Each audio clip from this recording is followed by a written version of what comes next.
संपदा, काय बोलायचं नीट लक्षात आहे ना? हो बच्ची आत्या, तुम्ही किती टेन्शन घेताय? डोंट वरी, आता बघाच माझा परफॉर्मन्स. जे आहे ते बोलून टाका. हा, मोकळं होऊन जा. कळू दे तिला, फार छळलं ग त्या बाईने. स्वानंदीला घराबाहेर काढायची भाषा करते. नाही नाही बच्ची आत्या, मी असं अजिबात होऊ देणार नाही. नीलला कळू दे, त्याच्याही किती कट कारस्थानी येते. चल. हो, तुम्ही कुठे येताय? म्हणजे आपण दोघे जर एकत्र गेलो तर नीलला संशय येईल ना की या कामात तुम्ही माझी मदत केली आहे. हा, आणि जरी नीलला संशय नाही आला तर ललिता काकू मुद्दाम त्याच्या डोक्यात काहीतरी भरवतील. हे पण बरोबर आहे. तुम्हाला माहिती आहे ना त्या कशा आहेत? स्वतःचा दोष दुसऱ्यांच्या माथी मारण्यात एक्सपर्ट आहे. म्हणजे हे सगळं वच्छी मावशींना माहित होतं? अरे वच्छी मावशींना सगळं माहित होतं, म्हणूनच त्यांनी तुमचे दागिने परत ठेवण्यासाठी मदत केली ना मला. माझ्या ताईचे दागिने तिच्या कपाटात नेऊन ठेवा, नाहीतर मी तिला सांगून टाकेन तुम्ही चोरी केली होती ते. काय बोलताय भाऊजी? दागिने त्या दोघींच्या कपाटात ठेवले आणि दुसऱ्याच दिवशी चोरी झाली. चोरांना पत्ता देऊन बोलवल्यासारखे आले आणि चोरी करून निघून गेले. कधीही आम्हाला मदत करायला गेलात ना तर गडबडच होते. या बिल्डर प्रकरणात लक्ष घातलं तुम्ही. काय झालं? घराचा लिलाव होण्याची वेळ आली आमच्यावर. घराचा लिलाव होणार होता हेही बच्ची मावशींना माहिती होतं, पण त्यांनी नाही सांगितलं आपल्याला. बच्ची मावशी, आम्हाला सगळ्यांना रस्त्यावर आलेलंच बघायचं होतं तुम्हाला, म्हणून केलं का? सांगा ना का? कमाल केली हो तुम्ही. सगळं माहित असूनही तुम्ही गप्प बसलात. तुम्ही या अशा असाल असं वाटलं नव्हतं वच्ची मावशी. किती हुशार आहेस का संपदा, माझ्या लक्षातच नाही आलंय. बरोबर बोलतेस तू. ही बाई स्वतःचं म्हणणं खरं करण्यासाठी ना परमेश्वराला सुद्धा वेठीला धरेल. एक्झॅक्टली. जा बाई जा.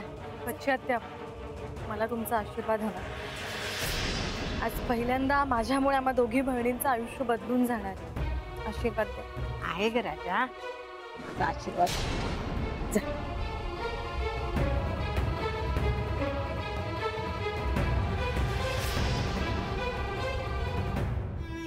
देवा माफ कर बाबा.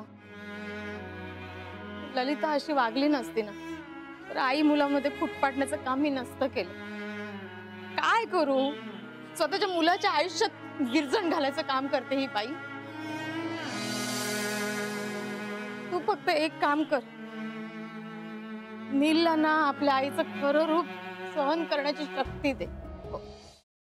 Paneer mushroom stick with barbecue sauce करण्यासाठी लागणारे साहित्य: किसलेलं गाजर, उकडलेला बटाटा, पनीर, तांदूळाचं पीठ, रवा, मटार, मशरूम, कोबी, मीठ, मिरची, कोथिंबीर आणि बार्बेक्यू सॉस. कृती: प्रथम एका बाउलमध्ये किसलेलं गाजर, उकडलेला बटाटा, कुस्करलेलं पनीर, मटार, मशरूम, हिरवी मिरची, कोथिंबीर, कोबी, मीठ आणि तांदूळाचं पीठ घालून सर्व एकजीव करून घ्यावं. तयार मिश्रणाच्या स्टिक बनवून रव्यामध्ये घोळवून गरम तेलात तळून घ्याव्यात आणि सर्व्ह कराव्यात.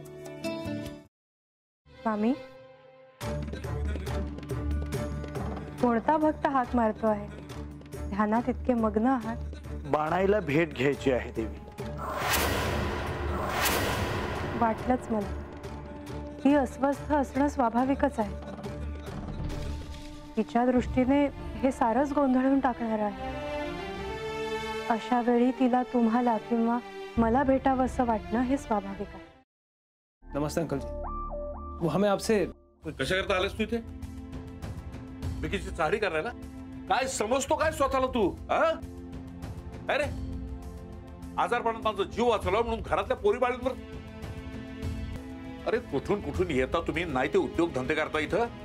खपवून घेणार नाही मी सांगतो तुला. मी फार वाईट माणूस आहे, लक्षात ठेव. पोलिसात देणार होतो तुला. केवळ विकी आडवाला म्हणून लक्षात ठेवलं. ते इथून दिंड काढणार होतो तुझी मी. मामा, आता आपण काहीच करू शकत नाही.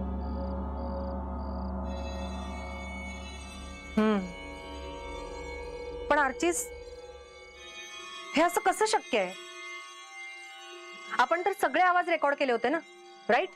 हो, मग हे असे कोणते आवाज रेकॉर्ड झाले जे आपल्याला ऐकूच आले नाहीत?